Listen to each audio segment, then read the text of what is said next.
Dr. Alice Evans, thank you so much for coming to the University of Richmond. I feel very fortunate to have the opportunity to talk with you about all of your work. Thank you for inviting me. Your forthcoming book, The Great Gender Divergence, in it you discuss as societies around the world have become more gender equal, some are becoming more gender equal than others. Why has the United States lagged behind other societies in terms of gender equality? Specifically, why has the United States still not elected women to top leadership positions like the president or achieved gender parity in Congress? Okay, that is a great question. So first of all, I would say that if we look at many nationally representative objective ratings in terms of female employment, gender pay gaps, women in senior positions, gender-based violence, the US is doing exceptionally well relative to many other places like Latin America, East Asia, the Middle East, North Africa. So I'd say, contemporary feminists may like to say we're not done enough, but compared to how America was 50 years ago, when maybe women couldn't get their own credit card, or compared to many, many countries, America is still one of the most gender equal places in the world. But okay, so the US presidency, president of the most powerful, country in the world, right? Commander in chief, that's a really hierarchical position, right? Really super, super hierarchical. So if we look at a lot of data, Americans largely support gender equality. They largely support women politicians. But would people be happy with a woman getting so far up? I think that's one aspect of it. The idea that that position carries so much status, you have your own jet, or there are all these fancy things. And another aspect is militarism. So a lot of political scientists have shown that when a country is engaged in more geopolitical conflicts, they tend to want more male leaders. Like if we stereotype military conflict as macho and men historically have always been in charge of battles, running battles, go and you're fighting, right?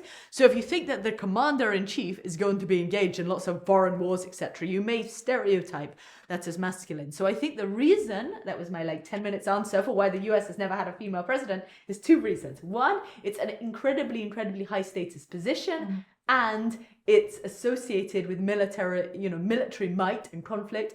And in other countries where there are fewer geopolitical conflicts, they tend to elect more women leaders. Wow, that's very fascinating to learn about. You discussed the motherhood penalty in one of your blog posts. Can you elaborate on what this is and how to combat it? And also, are women having to choose between being mothers and being career professionals?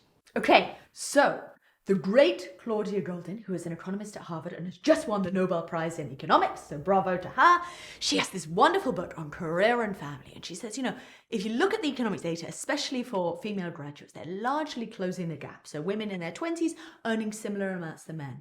But then what happens is that when women have children, they tend to step back from the labor market and they pursue, jobs which are more flexible, more compatible with childcare, whereas men tend to specialize in what she calls greedy jobs. So these are jobs with very long hours, and when there are very high returns to working those long hours.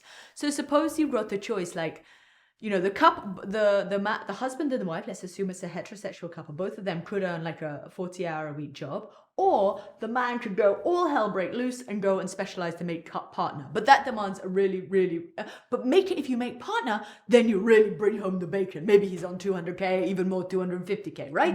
So it could make sense for the guy to work the really long hours and her to specialize and look after the children, right? So maybe she's got a job, a full-time job. American women are mostly working full-time, but it's hard for both of them to burn the candle at both ends. So maybe he does it more and she takes up some of the slack. Then she's going to earn less. In your podcast interview, you discuss the importance of respecting cultural norms when seeking gender equality in different countries.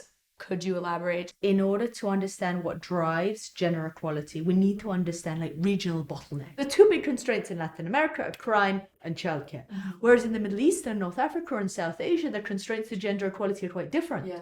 It's because male honor depends on female seclusion. So even if there is a job for a slum-dwelling woman, the husband may still not want her to take it. And so women are much more economically dependent on men. If you really want to promote gender equality in a place, what kind of intervention will have the highest returns? And you'll have the highest returns if you really understand the binding constraints in that region.